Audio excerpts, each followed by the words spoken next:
Hey party people, this is Jeremy from Jambalaya Plays Games, and today I'm here on Board Game Revolution, and I'm talking about a game that's seeking funding on Kickstarter. It may be funded right now. It is called Towers of Arkhanos. As you can see, it was designed by Daniel Alves and Eureka Cunha, and it was published by Creative Game Studios. Now this is on Kickstarter, like I said, seeking funding, plays 2 to 4 players, I would say about 30 to 45 minutes. And as you can see, we are going to have dice, and we're going to different color dice, and we're going to fill towers, and we're going to kind of put these discs on top of each other. Well, what do you know? We have those discs here.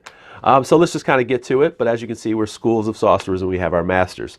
Well, that looks just like this here. We have our apprenta meeples, and to be honest with you, they don't call them apprenta meeples. I just made that up. That's my little term here. But yeah, we have these little guys and gals, and what we're doing is we're placing these on these spots on the tower tiles.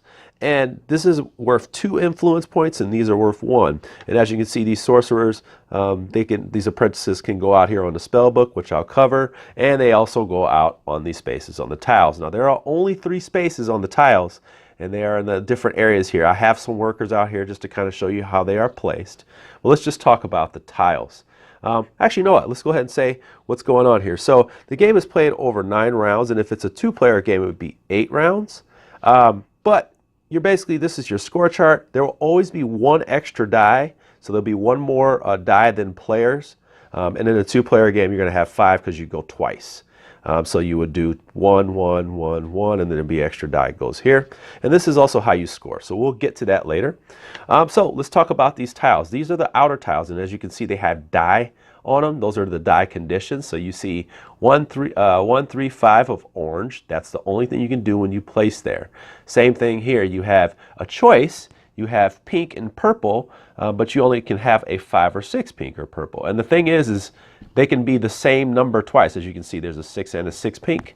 Same thing over here. There's just 3 dice conditions. The only one that's usually different here is this one here. So one color, it's only can be gray, but it can't be the same number. So a lot of these can all have the same number. They can, but this one right here is very specific. Now this middle disc here is basically a wild spot, and I'll show you how those activate. But let's just talk about what happens when you place.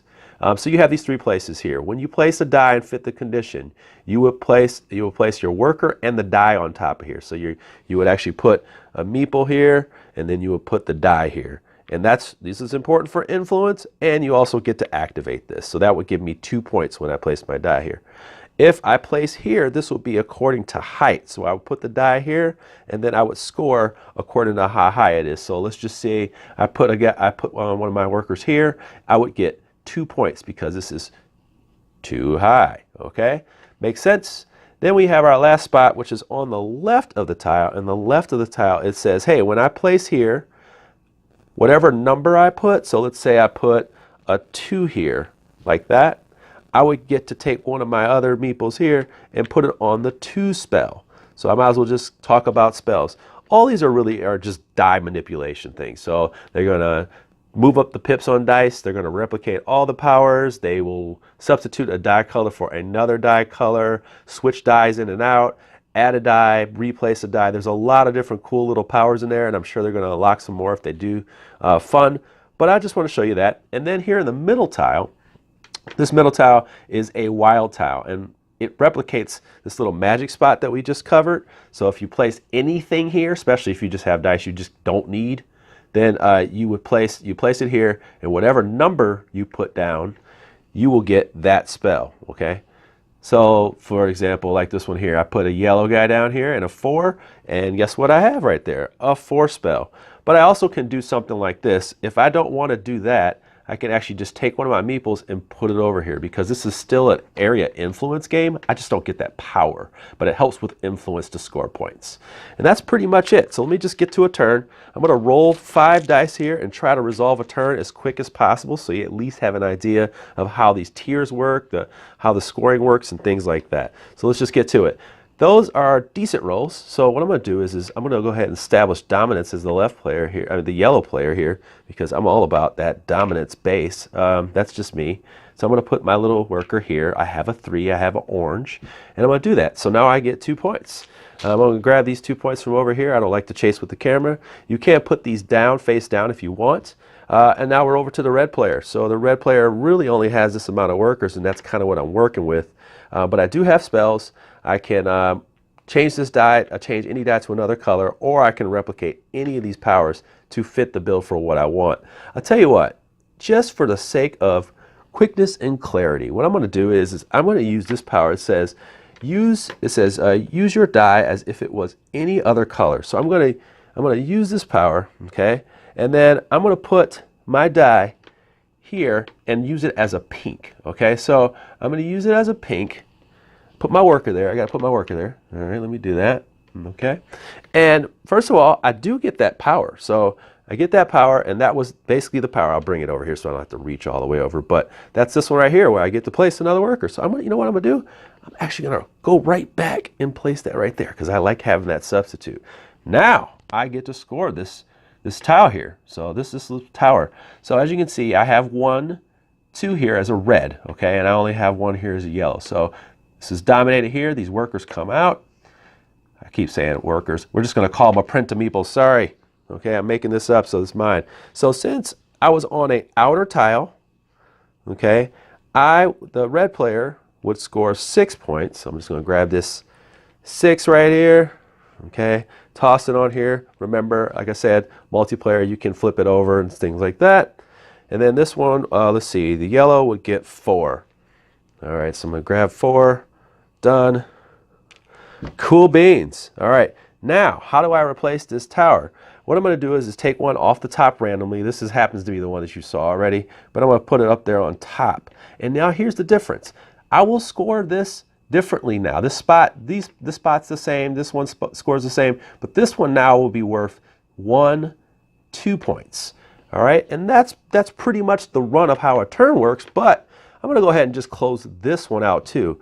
And I'm going to let the yellow player do so. So the yellow player is going to say, let's see, they want to get rid of this one because maybe they don't want the red player to pick it up. So they take the 1 there and they put the 1, and they're going to put it on, they're going to put their little master meeple over here just for the heck of it. Okay, saves them. They're going to, instead of taking the spell, they're going to put that over there, put the worker over here instead, the masterwork over there. And now we're going to close out this area here. So that's 2 to 1. Okay, so 2 to 1 in favor of the yellow player. Now this is a middle tile or a floor tile. So we're going to score 3 for the yellow player, and then we're going to score 2 for the red player. And this one resolves a little different. I'm going to take the tiles that I have over here like this, and then I'm going to flip it over because this one will always maintain the same thing. It won't go up in score. It won't change. And these tires just keep going up and up and up until we get to the end of a round. And that's pretty much it. I mean, I could do the rest of these, but that's pretty much the story beat of the game. And I'm going to leave it at that. This is a quick Kickstarter preview of Towers of Arkhanos. Like I said, still seeking funding on Kickstarter. It should be on for the rest of the month. If you think it's something worth looking at, worth your back in dollars, it's very, very quick, feels good to play, definitely doesn't overstay its welcome at all. It's fun. I look forward to some of the variants that they may have for this one. Hopefully they explore more of what this has to do, because what they have here is a really tight, fun game. Good for family weight, good for family night and game night. Even play with kids. This is actually really good dice placement, a learning game. And with that, I'll leave it there. This is Jeremy from Jamala Plays Games, and I'm here on Board Game Revolution. I hope you like this Kickstarter preview. Please let me know in the comments below. Thank you for your time. I'll leave a link to the Kickstarter. And have a good day, all party people.